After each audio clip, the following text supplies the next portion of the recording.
Hey everybody. So yeah, I don't know. I just don't know. You know, I'm trying to get this channel off the ground and I feel like a failure on all fronts. Uh because like I really do love music and it is one of the things that I know really well and I feel like I have contributions to make, but I don't know what I want this channel to be, and then I keep having like uh things in my personal life intrude in ways that are making, things worse and making it harder for me to get out content for this channel. And so I apologize. I apologize to you very specifically. But yeah, right now I'm feeling a tremendous amount of anxiety and stress, and just I'm not feeling great. Let's just put it that way. Anyway, so I made myself a mix to help myself feel better, and I wanted to share it with you because, I feel like there's nothing better than a good mixtape from a friend, And so this is my mixtape to me, but also feel free to enjoy it your own self. Anyway, so in order to avoid content matches, all of the tracks in this video have been slowed by 40% and have had copious amounts of delay added in an attempt to fool the YouTube algorithms. Because I'm not trying to use copyrighted materials for my own benefit. I'm just trying to celebrate things that I love. But, the lawyers that be for the, like, usually not the artists, but for the record companies and or rights holders who just cannot wait to drop the hammer on people and copyright violate them and strike them, etc., etc. Yeah, I don't want to deal with it. Which is part of the problem in getting a music channel off the ground, by the way, is that, like, oh, I can't play the music. Oh, okay. Well, that sounds amazing. Anyway, so yeah, everything's slowed down and delayed. Also, I will try and put together a YouTube playlist of all these tracks, assuming that they are all posted elsewhere on YouTube. I hope they are. I don't know that they are, but I hope that they are. Some of them are fairly obscure, not too obscure, but like, there's a few ones that might be a little rough to find. Anyway, let's get this thing started. And what better way to start than with some Harry Nielsen? And we're talking about The Point, Oblio here, and his dog Arrow. This, like, it was like a special. It was like a Charlie Brown style special that we recorded on videotape because my dad was like, oh, this is Nielsen. He's awesome. We need to record this so you kids can enjoy this later. If you've never seen the cartoon that this album, The Point, is a soundtrack to, it's also called The Point. Do yourself a favor. First of all, do some drugs, whichever ones are the ones that you do, and then watch this, and you will be like, oh, the people who made this were also on drugs. But, like, here's the thing to know about Nielsen. The Beatles were a huge fan of Nielsen. Why? Because he's like a one-man Beatles. He's an amazing songwriter. He's an amazing arranger, and, like, his songs are so lush and amazing and beautiful.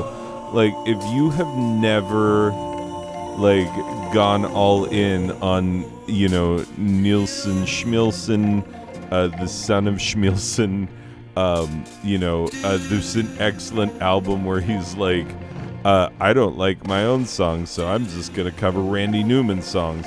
Like, what? But yeah, there's so many Nielsen albums that are essential listening, and I love them so very much. Anyway, so yeah, track number 1, Think About Your Troubles. Track number 2, Asleep on a Sunbeam by Belle and Sebastian. Here's the thing. I know that Dear Catastrophe Waitress is a lot of people's least favorite Belle and Sebastian album because it feels like, oh, they went way overproduced and they started, it's like Dylan went electric, there's just too much happening. Like we just want, an entire album's worth of Fox in the Snow, we want it real laid back and quiet, like extra quiet. And on this album, they were like, I love a lot of songs on this album. Step Inside My Office, Baby, a song that a lot of people really hate, but I think is hilarious and awesome. All the, business sexual lingo. But like, I don't know, there's something very comforting about this song. And I really, really love, like, lush orchestration, of all the Belle and Sebastian songs. This is the one that feels the most like a Nielsen song, so good. This next one, we're gonna skip genres harshly. Hopefully you don't judge people for skipping genres harshly when making a mixtape. Because we are going to some underground hip-hop from the early 2000s. Yeah, that's right. We are going Concrete Schoolyard by the Jurassic 5. I love the Jurassic 5. Their first few albums just so good. And this EP, the Jurassic 5 EP, I think it's just self-titled Jurassic 5. Anyway, such a great EP. I just picked up, it might be another copy. I'm pretty sure I already owned a copy of this. And, yeah, this is the second copy. Ooh, I gotta check my levels. Are they drowning me out? Okay. Just gotta make sure that I am louder than the music. Anyway, so yeah, Concrete Schoolyard by the Jurassic 5. Just a very laid-back vibe. Also, it reminds me of how exciting underground hip-hop was in the early 2000s. Yeah, when we all were like, oh my god, Jurassic 5. Oh my god, The Roots. Oh my god, Blackalicious. Oh my god, Hieroglyphics. Like, there's so many great things happening in the early 2000s, and you could just, talk about the things that were happening on Quantum alone. But yeah, Jurassic 5, amazing, love it. Charlie Tuna, especially, like, I just love his low voice. Like, I don't know, I love it, and it makes me feel good inside, and that's why it's here. This next one is a song that I hated when it came out, because, we already had an I Will Survive. We already had a Gloria Gaynor, like, singing a perfect version of this and killing it so hard. So hard. And then Cake comes along, and they're like, yeah, we're going the distance, we're going for speed, and I love that song. And then I heard this one, and I was like, oh, so you're out of ideas? Like, you have to cover other people's songs because you don't have your own? Because I think literally, like, the first single from Fashion Nugget, which is not their first album, but the first album that, MTV paid attention to. Yeah, I think the first single was The Distance. Excellent song that everyone my age knows all the lyrics to. And then the second one was this cover of I Will Survive. And it just features like the lead singer driving a forklift or some business like that. I remember I was just like, this is not the spirit of the original, and I hate it. But since then, I don't know, sometimes things that you hate at first as a reaction are the things that you come to love the most. And I love this, and I love this song. This is literally, I quote the lyrics to this song all the time. Like when people ask me how I'm doing, I will very often be like, I will survive as long as I know how to love. I know I'll be alive, you know? And people get annoyed at that, but it's like, oh, I'm sorry. Did you not know that this is one of the greatest songs ever written? And I've finally let enough love in my heart to where I can enjoy this. This next one, kind of obscure. So this band, Comida, a Swedish band who came together for a silent film festival in Sweden. And yeah, this is a song that is in Swedish. I don't know how to say the name of it. All of the lyrics are in Swedish. But I was introduced to this band by one David Lavato, friend of mine, good dude who introduced me to so many things, taught me to play the bass guitar, gave me a shot at being in his band, and like literally changed my life for the better in that way. You know, just forever grateful to him for introducing me to things like this.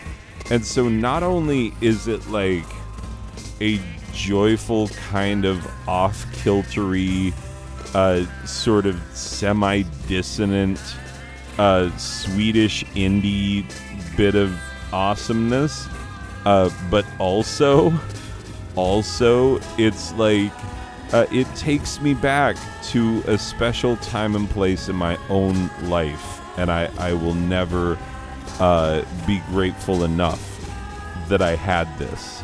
And I've got all of their albums now, like all of them. So thanks, Dave. You introduced me to good things. Anyway, this next one, YouTube just decided one day, they're like, hey, you should listen to this band Pine Grove. And I'm like, that sounds like a terrible band name. Like, it just sounds boring. Pine Grove, you know, like, I was like, I don't know if I'm gonna like this. Anyway, but I watched this because go to the U-Type Tubes, look up Amperland, New York by Pine Grove. There is an album-length video that goes along with the entire album, and they play all the tracks from the album, plus there's a story that goes along with it that is absolutely absurd and kind of stupid, but also very endearing. And the music is surprisingly excellent. It's very like country tinged Americana rolled in indie. So if that sounds like the kind of things that you like, Pine Grove, they're really solid. They make good music, and this song, you know, hits the right feels for the vibe that I'm going for on this mix. So absolutely. This next one, I had to think about, like, am I okay with this one being on there? You know, like, because the thing about it is that, like, Amy Winehouse, like, what a sad story is her life, you know? Like, I just feel like we shot her to stardom, we took advantage of her and then left her for dead. You know, I really, it's hard not to feel that way. And I know that, you know, it's not that straightforward. It's much more complicated, but like that, I don't know. That's how I feel when I listen to her music, is that we collectively did not do enough to keep her alive. And, yeah, so this song, like, in the context of that, just means so much. And there's so many complicated emotions that get dredged up when I listen to this. I can't even describe them. But it's, you know, ultimately I feel better. Because if nothing else, I am still loving her music and appreciating who she was. And I feel like that's what we owe to her. Anyway, this next one, a little bit cliche, but we'll go with it. I love Air, and I love Moon Safari, and I know that they have other albums. I have all of their albums, all of them, and I love all of them, but I love this one the most because it was the first, and because I have such a nostalgic feel for this album of, you know, standing in Virgin Records, you know, in the electronic music section on the listening posts, and just experiencing the excitement of what was happening in music at the time. It was very exciting. And Air was this beautiful combination of like soulless electronica and very soulful actual instrumentation, which is not to say that like electronic music has to be soulless, but like I think with Air there's this very intentional merging of like what is meant to feel like this part is artificial, this part is real, we are putting them together in a way that is interesting. You know, I think that that's very intentional on their part. And this song just, it has such a great feel. And every time I listen to it, like, I know that this is cliche, but it's telling you to remember. It's telling you to remember the good things in time gone by. And when you've got no control over what's happening in your life and you feel like everything's falling apart, take a moment to remember everything good that there has been, because it's not going to be bleak forever. It can't be. It does have to get better. So yeah, solid song. Now, I'm about to do a disservice to the High Llamas, because I always do a disservice to the High Llamas, because anytime I have to explain who or what the High Llamas are, the shortest point from A to B is to just say Beach Boys soundscapes. Which I know what that sounds like, but for real, like, the Beach Boys type feel is unavoidable, and I think very intentional on their part. But also, like, the soundscapes part of it, also very intentional. They do something that I don't think anybody else can really do. And it's remarkable, and I don't think they get enough credit for it, because I think people can't stop comparing them to the freaking Beach Boys, you know? But even if you compare them to the Beach Boys, they compare very favorably. Very. favorably. So I love this song. It's amazing. I love this entire album. I love every High Llamas album that I have from start to finish. They are amazing to listen to. It's something you can listen to back to back to back to back all day and just constantly be delighted by every little bit of it.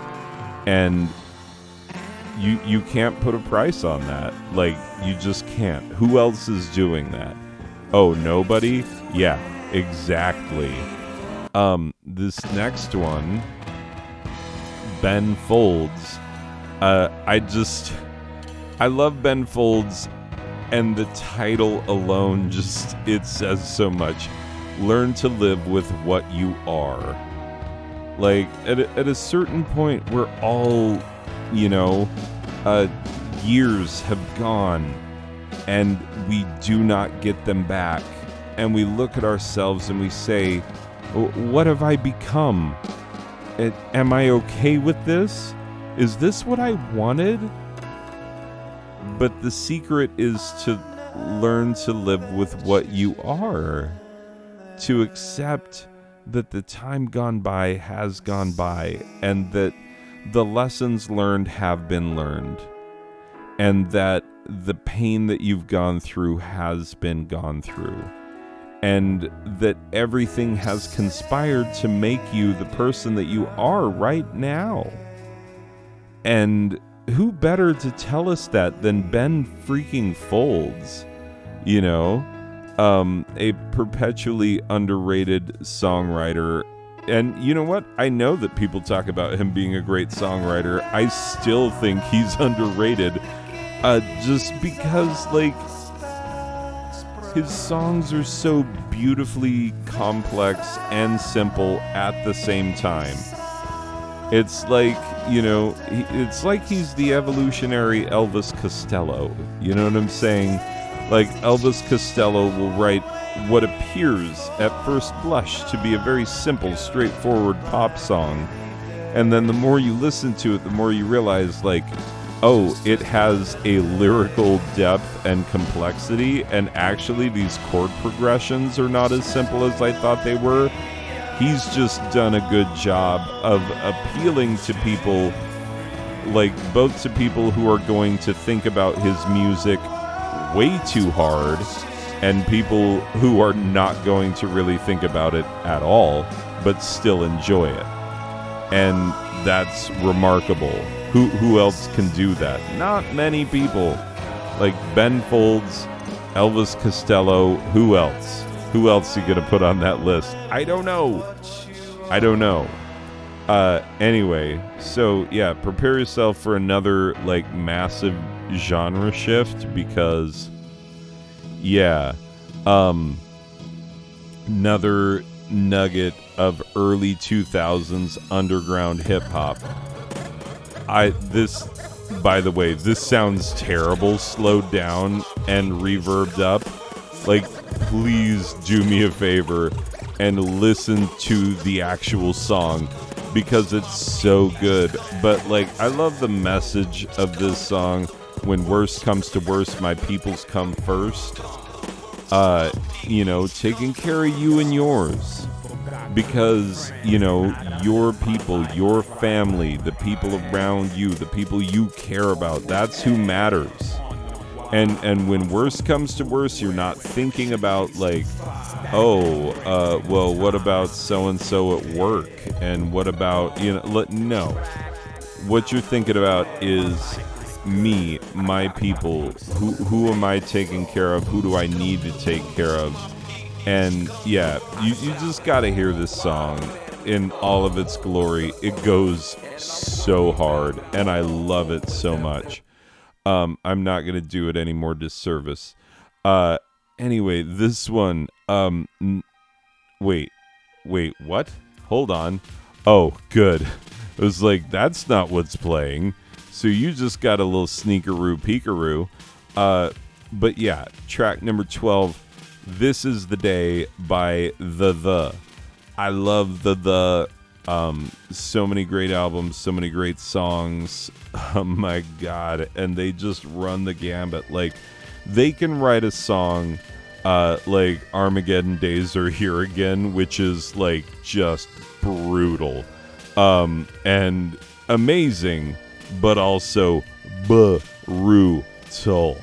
And then they can write something like this that's just gorgeous and kind of lonely feeling, and like when it's saying like, oh, this is the day that everything's coming together and everything is feeling the way it should.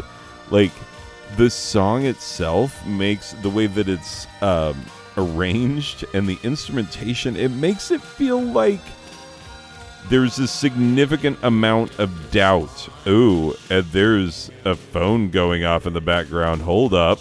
Okay, sorry. If I were a professional, then I would have started over. But I promise no professionalism whatsoever. I'm just a guy trying his best, and more often than not failing. But if you can put up with me at all, thank you. Like, for real. I'm a hot mess half the time. And it's not getting better anytime soon. But this mix is supposed to help it feel like it's getting better. Anyway, but don't worry, this next song, oh my God. Prepare yourself. James Iha. Yes, the very same. The one from Smashing Pumpkins and A Perfect Circle. And lots of bands that sound nothing like this. Because this album, James Iha's solo album, sounds like the very best version of 1970s AM radio stuff. It's so good. Like, top to bottom, the songs are incredible. I cannot get enough of this album. And when James Iha finally, after well over a decade, close to 2 decades, released a second solo album, it was nothing like this.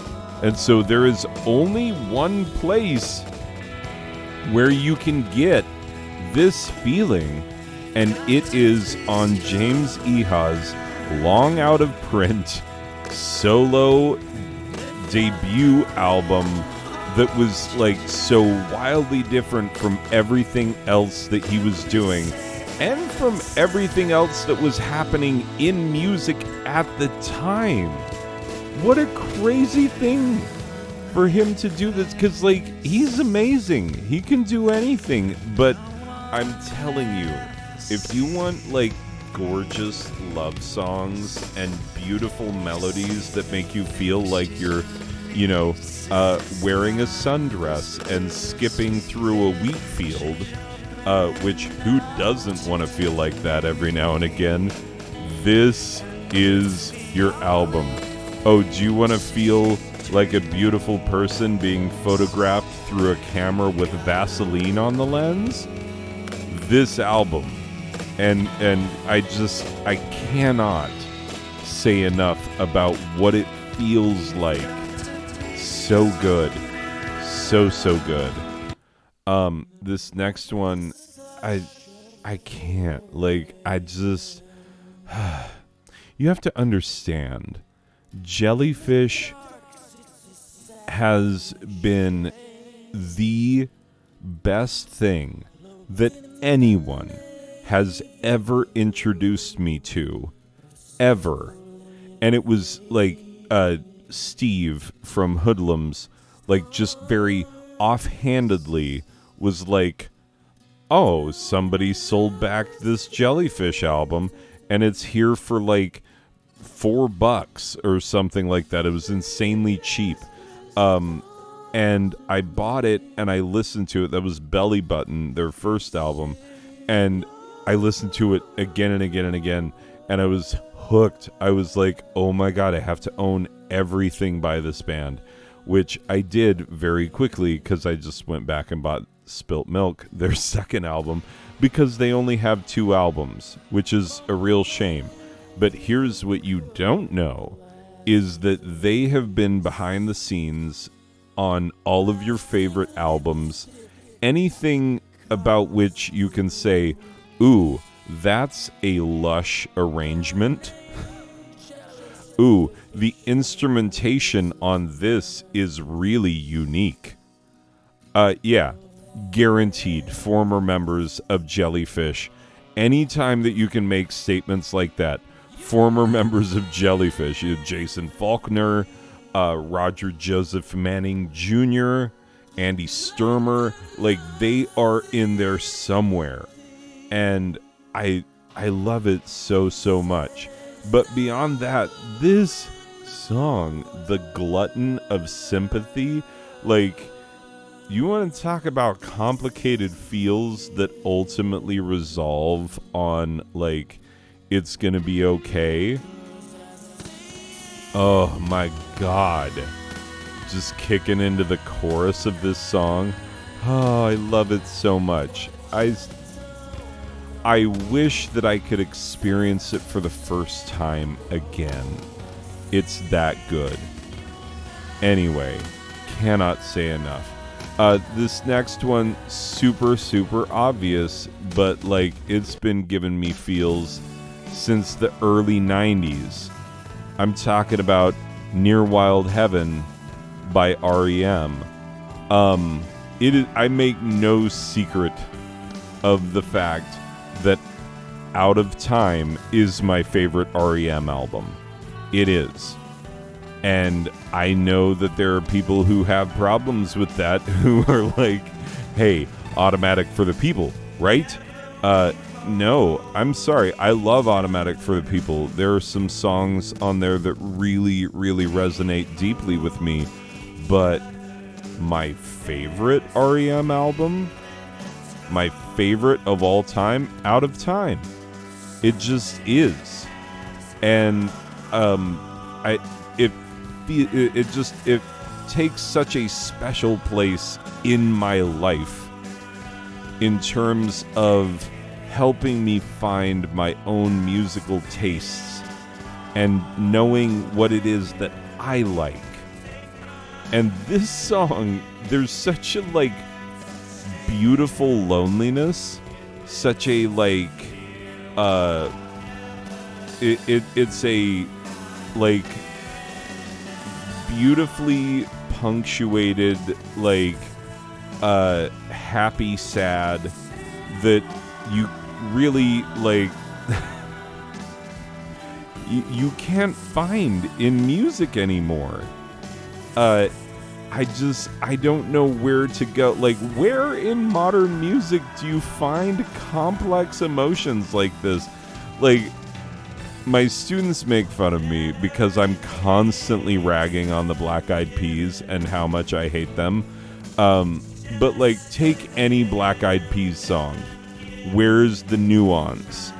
Where is the complexity that is going to bring you back again and again and again? Like, just the title of this song, Near Wild Heaven. Not in Wild Heaven and not in Calm Heaven. It's Near Wild Heaven. And what does that even mean? I don't know, but I love it. I love everything about it, and I will spend the rest of my life unraveling the yarn of this song. I'm sorry, I just love it too much, and if I'm trying to make myself feel better, this song has to be involved. Now, brace yourself for disappointment, because we are going to everybody else's least favorite Weezer album. Yeah, this is the last track. This is going to round out the mix. Look, people hate this album because of Beverly Hills. And here's the thing, is that I think people hated it because they were like, oh, Rivers getting a little too clever for his own good. writing a song about Beverly Hills that's, not even good. Yeah, it is kind of a ridiculous song, admittedly. It's the first song on the album. Ignore it. Skip it. Listen to the rest of the album.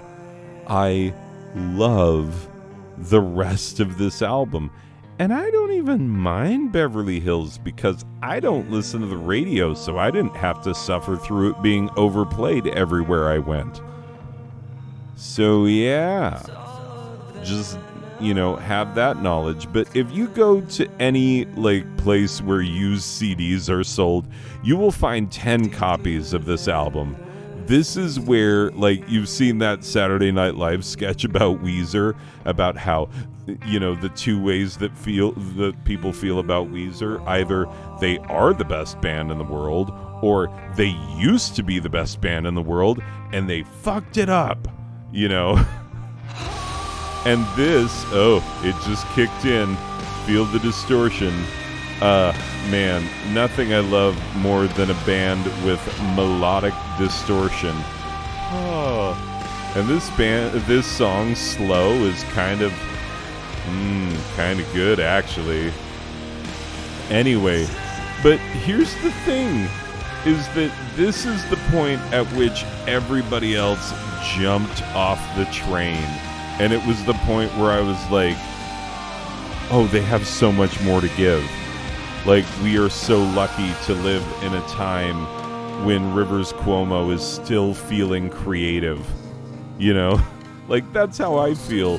Most people wish he would stop and wish the band in general would just not exist anymore. But Weezer has been a perpetual comfort to me, and I'm not kidding when I make the following statement. They have released an album at every major crossroads of my entire life. Yeah. I had to leave the cabin where I was on my honeymoon so that I could buy a copy of the Red album, because it released right after I got married. The timing of some of these albums, the Green album came out right when I got back to America after living abroad for a couple of years. Everything that they have done, Pinkerton came out pivotal time for me in high school. Just so often, Weezer has been there for me in a very, very personal way that no other band has. And also, they are crucial to who I am as a person, as a music lover. And so, even though I know people do not love them, and especially do not love this album, I'm sorry. I'm sorry, but I'm not sorry. I love this. I love it. Anyway, ladies and gents, that's going to do it. I'm going to gently fade this out. But that does it. That is my list. That is my tracks that help me feel better about the gnawing, massive anxiety that I'm feeling inside right now. Anyway, this mix helped me. Hopefully anyone else out there enjoys it. If you do, feel free to tell me so. If not, well, thanks for stopping by. I'm going to try and make this channel something. Please be patient with me. There's a lot of growing pains here, and I just pushed this baby bird out of the nest way too soon. But I appreciate those of you who are here, those of you who see this. Thank you, and I will see you in the next one. Hopefully I'll be feeling a lot better. And yeah, thank you for helping me. And that's it for this one. Okay, bye.